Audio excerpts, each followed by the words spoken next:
추수감사절을 맞이해서 위드페스타라는 행사를 갖기로 했습니다. 다음 주일로 한 주 앞으로 다가왔습니다.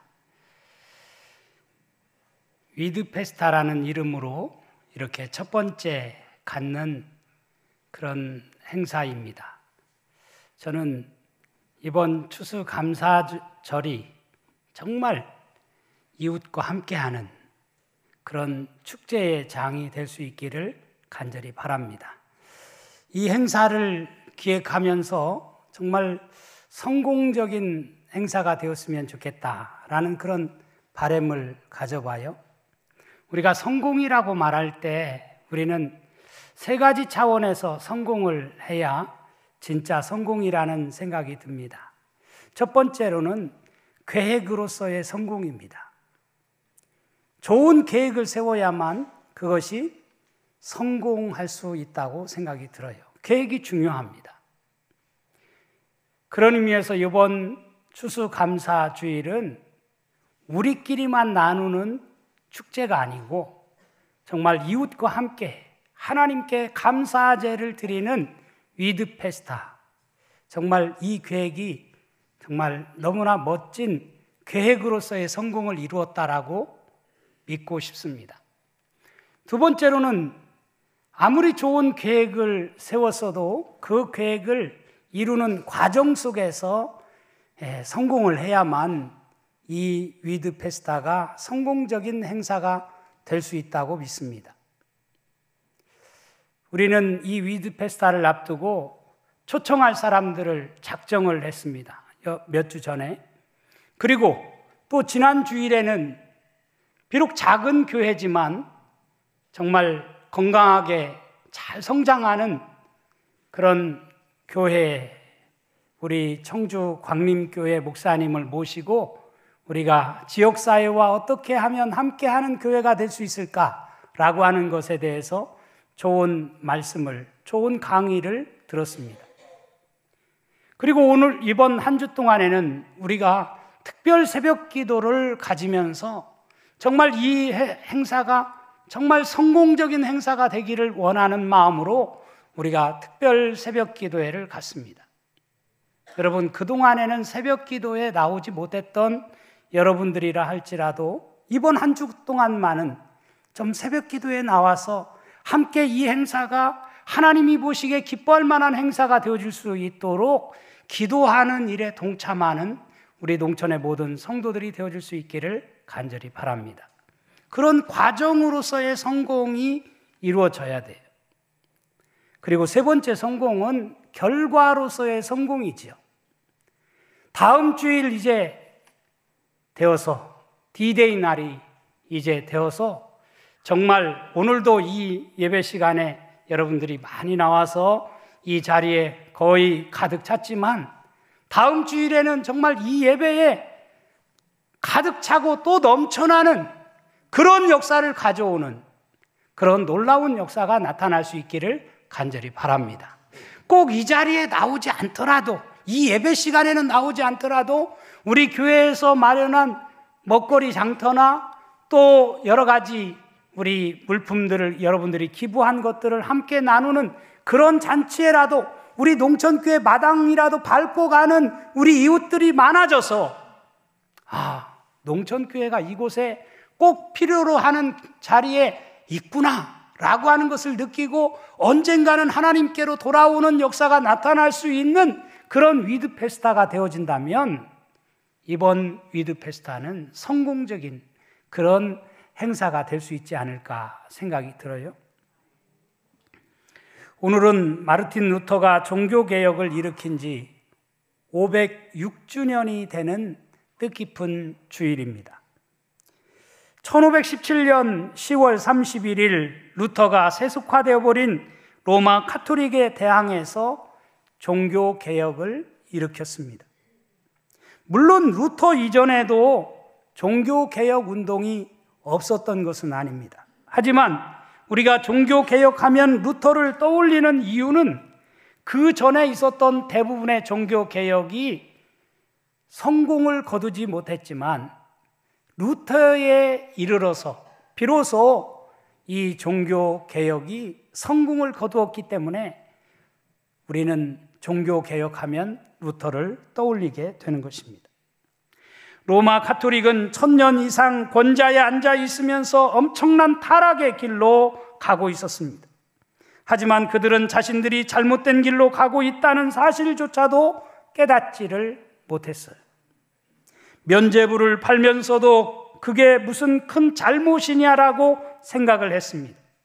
화려한 베드로 대성당을 지키기 위해 면죄부를 판매했어요. 그러면서도 저들은 그게 왜 잘못되었는지를 알지를 못했습니다. 그때 루터가 나타나서 그건 아니라고, 그것은 잘못된 것이라고 외쳤습니다. 루터의 이런 외침이 가톨릭의 거대한 그런 물줄기를 바꿔서 이제 프로테스탄트 개신교회가 만들어지는 놀라운 힘이 되었어요. 사실은 그 당시에 한 사제였던 이 루터가 그런 외침을 외치는 것은 어쩌면 계란으로 바위를 치는 그런 격이나 마찬가지였을지 모릅니다. 하지만 하나님은 그런 루터의 외침을 통해서 역사를 바꿔놓는, 역사의 물줄기를 바꿔놓는 그런 놀라운 역사를 나타내 주셨다라고 하는 사실을 우리는 기억합니다. 그렇다면 루터가 종교개혁을 일으킨 핵심이 무엇이었나요? 첫째, 하나님의 하나님됨을 알게 한 것이 저는 루터의 종교개혁의 첫 번째라고 생각을 합니다. 하나님의 하나님됨을 알게 한 것입니다. 너희는 가만히 있어 내가 하나님됨을 알지어다. 내가 문나라 중에서 높임을 받으리라. 내가 세계 중에서 높임을 받으리라 하시도다. 이렇게 말씀을 하고 있어요. 중세에는 교회의 최고 권위가 하나님께 있지 않았어요. 중세의 최고의 권위는요, 교황에게 있었습니다. 그래서 저들은 하나님을 섬긴다고 하면서 하나님은 언제나 뒷자리에서 계시도록 했습니다. 그리고 그 하나님은 근엄한 얼굴을 하고 교황이나 교회의 권력에 복종하지 않는 사람에게 심판의 채찍을 내리치시는 그런 분으로 인식을 시켰습니다. 이런 상황 속에서 루터는 하나님에 대해 새롭게 조명했는데 그가 만난 하나님은 심판의 하나님이 아닌 무한한 은총과 자비를 베푸시는 하나님이라고 하는 것을 말했습니다. 우리를 사랑하셔서 독생자까지 아낌없이 주셨고 누구든지 그를 믿기만 하면 구원을 베푸시는 사랑의 하나님이심을 알게 한 사람이 루터라고 할 수 있습니다. 루터가 비텐베르그 성당 정문에 내건 95개조 반박문 가운데 62항에 보면 이렇게 되어 있습니다.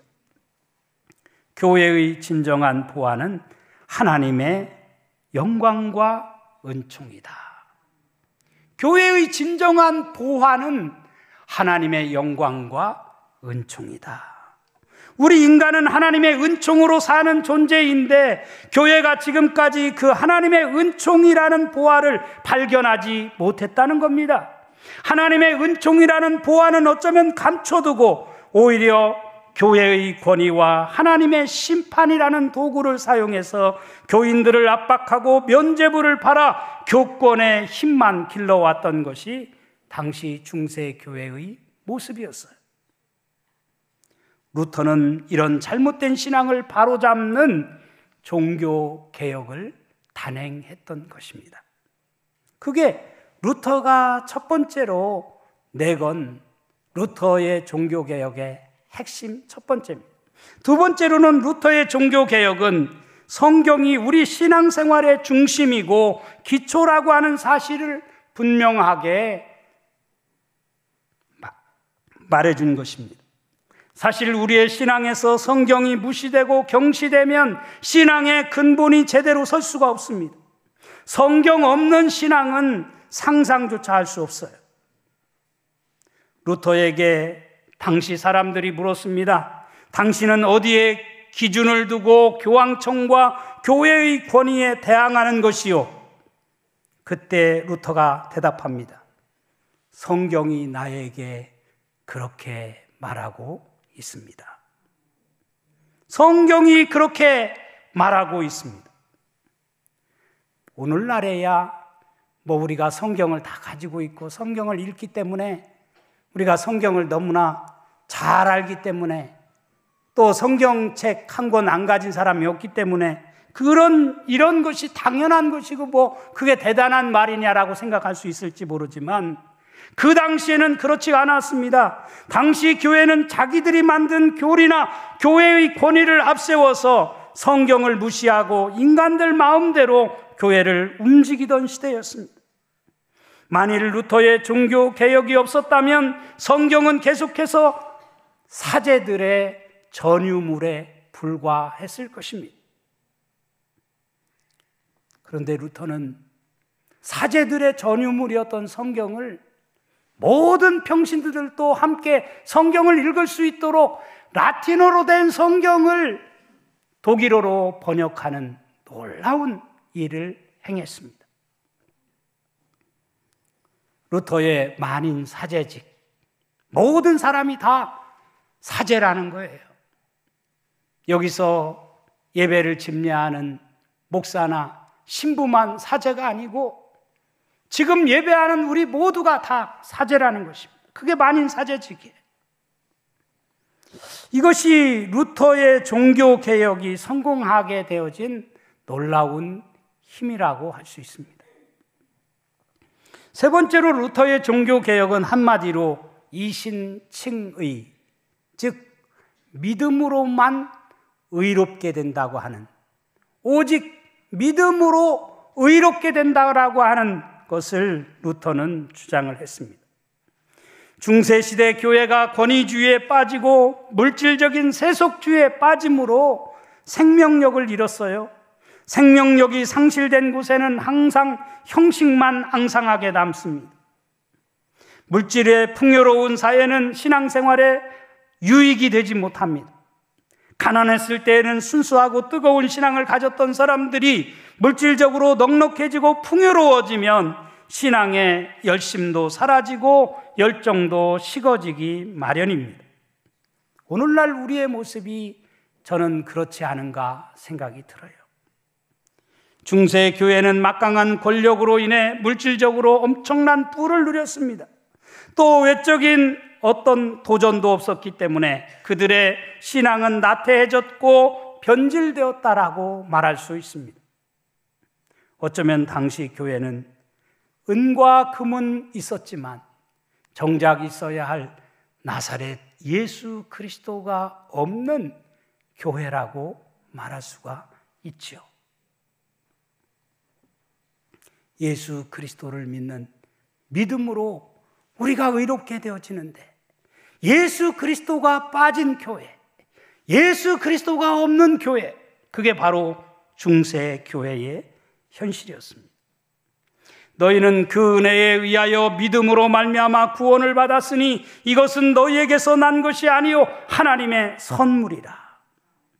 우리가 면죄부를 사서 구원을 받고 의롭다함을 얻는 것이 아니고 하나님의 은혜로 값없이 의롭다 하심을 얻어 구원을 받게 된다는 말입니다. 즉 아무리 많은 돈을 주고 면죄부를 산다 하더라도 결국 우리의 구원을 주는 것은 오직 믿음뿐이라는 것을 루터는 주장을 했습니다. 여러분, 이러한 루터의 종교 개혁이 있었기 때문에 솔라 피데, 솔라 그라티아, 솔라 스크립추라, 오직 믿음으로, 오직 은총으로, 오직 말씀으로라는 이런 종교 개혁이 있었기 때문에 사실 오늘날 우리 개신교회가 탄생되었고 오늘 우리가 이 자리에 나와서 하나님 앞에 예배를 드릴 수가 있게 된 것입니다. 저는 이런 루터를 생각하면서 그동안 역사 속에는 이러한 루터 말고도 수많은 개혁자들이 있었기 때문에 사실은 오늘 우리가 이렇게 정말 그 개혁자들의 후예를 따라서 우리가 이렇게 개혁하는 교회의 한 일원으로 신앙생활을 하게 되었다라고 하는 사실을 기억하지 않을 수가 없어요. 그 중에 하나가 저는 오늘 본문에 등장하는 히스기야라고 하는 사람이라고 생각이 들어요. 히스기야는 분열왕국 이후 남왕국 유다의 여러 왕들 가운데서 가장 추앙받는 왕이었어요. 역대기 역사가에 따르면 그가 선한 왕이었는지 악한 왕이었는지에 대한 평가는 한마디로 다윗의 길로 행했느냐, 또 여호와 보시기에 정직히 행했느냐라고 한 것이 판단의 기준이었어요.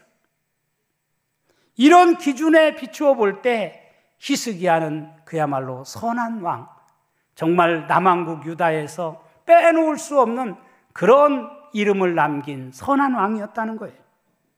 역대하 29장 2절에 보면 히스기야가 그의 조상 다윗의 모든 행실과 같이 여호와 보시기에 정직하게 행하여 라고 기록한 것을 볼 수가 있습니다. 역대기 역사가에 따르면 히스기야가 얼마나 훌륭한 왕이었는지 역대하 29장부터 32장까지 4장에 걸쳐서 히스기야에 관한 말씀을 기록하고 있는 것을 볼 수가 있습니다. 오늘 우리가 그 가운데서 30장의 말씀을 읽었어요.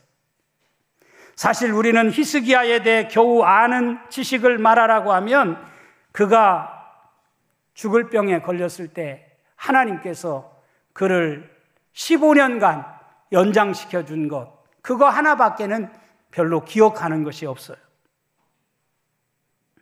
그런데 사실 그게 다가 아닙니다. 오히려 그것보다도 히스기야가 더 훌륭했던 점은 그가 왕으로 등극하자마자 맨 먼저 하나님의 성전을 수리하고 그 당시 제사장들로 하여금 성전에서 오직 제사하는 일에 집중하도록 한 일이 히스기야의 최고의 업적이라고 하는 것을 우리는 역대하 29장, 30장, 31장, 32장의 말씀을 읽으면서 우리는 깨닫게 되어집니다. 사실 히스기야는 유대 백성들뿐만 아니라 온 이스라엘 백성들까지 포함해서 예루살렘 성전에 나와 유월절 제사를 지키도록 한 사람입니다. 여러분, 히스기야 시대 이전에 어떤 왕도 유월절 제사를 지켰다라고 하는 말씀이 기록되지 않았어요. 비로소 히스기야 시대에 유월절 제사를 지키는 것을 우리가 성경에서 읽어볼 수 있습니다. 역대하 30장 1절에 보면 히스기야가 온 이스라엘과 유다에 사람을 보내고 또 에브라임과 므낫세에 편지를 보내어 예루살렘 여호와의 전에 와서 이스라엘을 하나님 여호와를 위하여 유월절을 지키라 하니라. 유다 사람들에게만, 유대인들에게만 유월절 지키라고 말씀한 것이 아니라 온 이스라엘 사람들, 이스라엘 땅에 살고 있는 모든 유다인뿐만 아니라 모든 이스라엘 사람들로 하여금 유월절을 지키도록 그렇게 했다는 거예요. 그래서 역대하 30장 13절에 보면 이렇게 말씀하죠. 둘째 달에 백성이 무교절을 지키려 하여 예루살렘에 많이 모이니 매우 큰 모임이라. 예루살렘에 많이 모이니 매우 큰 모임이라. 그렇게 말씀을 하고 있어요. 얼마나 많은 사람들이 모였는지, 얼마나 많은 인산인해를 이루었는지 유월절을 지키는 그 이스라엘 성전에 모여든 사람들이 인산인해를 이루었다. 저는 우리 농촌교회에서 이번 추수감사절을 맞이해서 위드페스타 행사를 하는데 얼마나 많은 사람들이 이 자리에 나와서 하나님을 예배하는지 그야말로 인산인해를 이루었다. 이런 성경의 말씀이 그대로 성취되어지는 역사가 나타날 수 있기를 간절히 바랍니다. 또 18절에서 20절까지 말씀해 보면 이렇게 말씀을 해요. 에브라임과 므낫세와 이사갈과 스불론의 많은 무리는 자기들을 깨끗하게 하지 아니하고 유월절 양을 먹어 기록한 규례를 어긴지라. 히스기야가 그들을 위하여 기도하여 이르되 선하신 여호와여 사하시옵소서. 결심하고 하나님 곧 그의 조상들의 하나님 여호와를 구하는 사람은 누구든지 비록 성소의 결례대로 스스로 깨끗하게 못하였을지라도 사옵소서 하였더니 여호와께서 히스기야의 기도를 들으시고 백성을 고치셨더라. 여러분, 이 말씀이 무슨 뜻인지 여러분 아십니까? 이 말씀은 사실은 유대인들 뿐만 아니라 유다인들 뿐만 아니라 이스라엘 전역에, 그 당시에는 남북이 갈라져 있던 때이기 때문에 남한국 유다에 속한 사람들 뿐만 아니라 북쪽에 있는 사람들까지 모두 포함해서 함께 이 유월절 행사를 지키기 위해서 나와서 절기를 지키다 보니까 오랫동안 저들이 성전에 와서 제사하지 못하고 유월절 절기를 지키지 않다 보니까 모세의 규례를 알지도 못했고 제대로 지키지도 못했다는 뜻이에요. 그래서 히스기야가 그들을 위해서 중보 기도했다는 내용이고 이 기도를 하나님께서 들으셨다라고 하는 말씀이에요. 저는 오늘 이 앞에 나와 있는 18절에서 20절에 있는 이 말씀이 우리에게 말해주는 놀라운 교훈이 있다고 생각이 들어요. 다음 주일에 이 자리에 나오는 사람들이 좀 예배에 서툴러도 괜찮다는 거예요. 하나님은 얼마든지 그들이 이 자리에 나와서 하나님 앞에 예배를 드릴 때 하나님은 그들에게 놀라운 은혜를 베풀어 주신다 라고 하는 것을 이 말씀을 통해서 저는 깨달아요. 그리고 오늘 우리가 읽은 21절과 22절에 이렇게 말씀을 하고 있어요.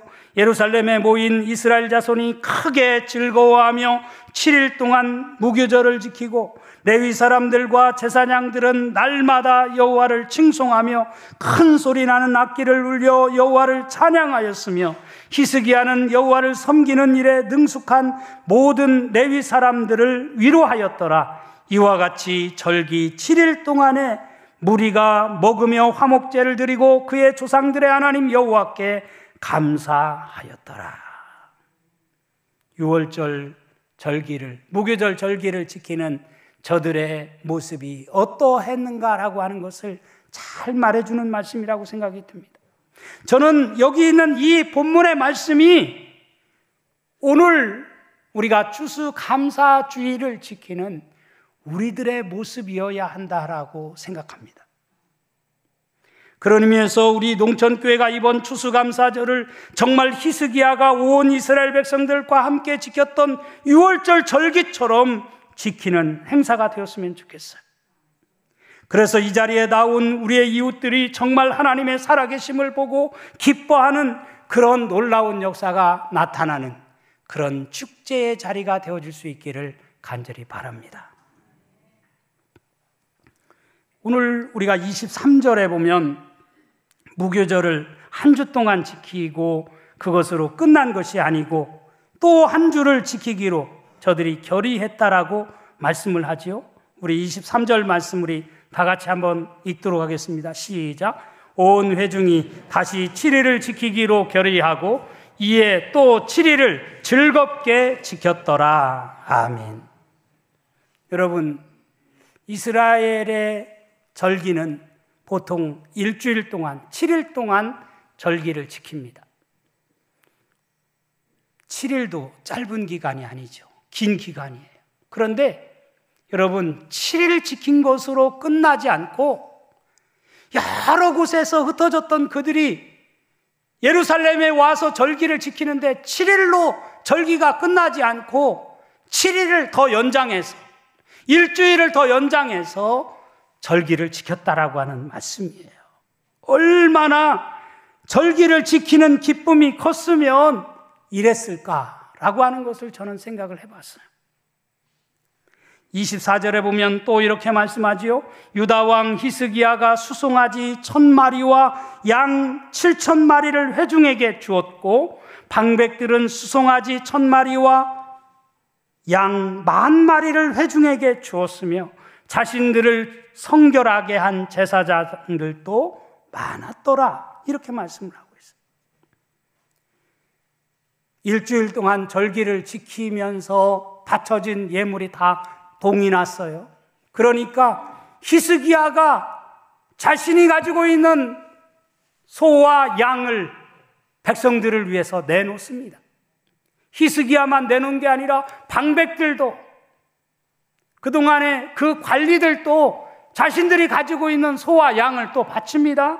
그래서 그것을 가지고 일주일 연장된 이 절기를 즐겁게 지켰다라고 말씀을 하고 있어요. 그런가 하면 25절에서 26절에 보면 이렇게 말씀을 해요. 유다 온 회중과 제사장들과 레위 사람들과 이스라엘에서 온 모든 회중과 이스라엘 땅에서 나온 나그네들과 유다에 사는 나그네들이 다 즐거워하였으므로 예루살렘에 큰 기쁨이 있었으니 이스라엘 왕 다윗의 아들 솔로몬 때로부터 이러한 기쁨이 예루살렘에 없었더라. 이러한 기쁨이 다윗의 때로부터 지금까지 없었다는 거예요. 저는 우리 농천교회에서 지키는 이번 추수감사절의 기쁨이, 이 위드 페스타가 지금까지 우리가 신앙생활하면서 이러한 기쁨을 내가 맛보면서 함께 신앙생활을 했나? 이런 생각을 할 정도로 우리에게 기쁨을 가져다주는, 큰 기쁨을 가져다주는 그런 축제가 되어질 수 있기를 간절히 바랍니다. 여기 그러기 위해서는 이스라엘 땅에서 나온 나그네들과 유다에 사는 나그네들이라고 하는 이 표현에 저는 주목하고 싶어요. 히스기야 시대 저들이 지킨 유월절 행사는 그들만의 행사가 아니었다는 말씀이에요. 도리어 온 이스라엘 백성들의 잔치였고, 더 나아가서는 그 땅에 사는 나그네들과 함께하는 잔치였다라고 하는 것을 우리에게 말씀해 주고 있지 않아요? 저는 우리 농촌교회의 이번 추수감사절 잔치도 바로 이러기를 원합니다. 우리끼리만 나누는 잔치가 아니고 지역 주민과 함께하는 잔치였으면 좋겠어요. 우리 이웃들, 특히 이 땅에 나그네로 살아가는 많은 사람들,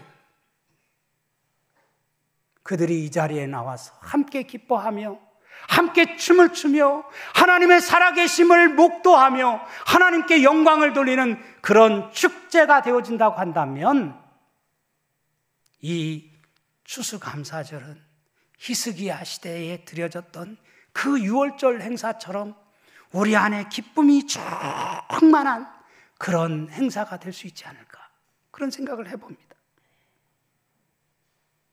여러분, 이렇게 잔치가 벌어지니까 어떤 역사가 일어났어요? 우리 27절 말씀을 다 같이 한번 읽도록 하겠습니다. 시작. 그때에 제사장들과 레위 사람들이 일어나서 백성을 위하여 축복하였으니 그 소리가 하늘에 들리고 그 기도가 여호와의 거룩한 처소 하늘에 이르렀더라. 아멘. 아멘 하시기 바랍니다. 아멘. 아멘 하시기 바랍니다. 아멘.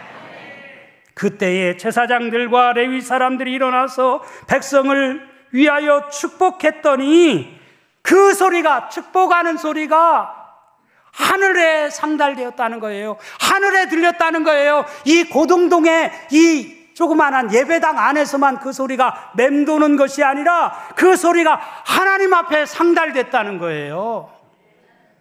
그 기도가 여호와의 거룩한 처소 하늘에 이르렀더라. 이게 예배 아닙니까? 여러분, 우리가 드리는 기도가 우리끼리 잘 들으라고, 우리끼리 은혜로우라고 하는 기도가 아니라 우리가 드리는 기도가 하늘에 상달되어진다고 한다면 얼마나 그게 정말 하나님이 보시기에 기뻐할 만한 예배요 기도겠습니까? 우리 다 같이 한번 해볼까요? 그 소리가 하늘에 들리고 그 기도가 하늘에 이르렀더라. 아멘. 그런 역사가 농천교회 안에서 나타날 수 있기를 주님의 이름으로 축원합니다. 사랑하는 성도 여러분, 이곳에서 우리가 위드 페스타를 앞두고 드리는 기도 소리가 하늘에 들리고 하늘에 상달되는 역사가 나타날 수 있기를 주님의 이름으로 축원합니다. 바라기는 우리 모두가 위드 페스타를 앞두고 간절히 기도하여 농천교회가 정말 이 지역사회에 꼭 필요로 하는 교회, 하나님께 영광을 돌리고 지역사회 안에서 많은 사람들이 저 농천교회 가봐, 저 농천교회는 살아있는 교회야, 저 농천교회는 이 지역에 꼭 필요로 하는 교회야, 저 교회가 있어서 이 지역은 희망이 있어, 저 교회가 있어서 한국교회는 희망이 있어 라고 말할 수 있는 그런 아름다운 교회를 만들어가는 시발점이 이번 추수감사절 위드 페스타를 통해서 나타날 수 있기를 주님의 이름으로 축원합니다. 그런 역사를 가져오는 우리 모두가 되어줄 수 있기를 주님의 이름으로 축원합니다.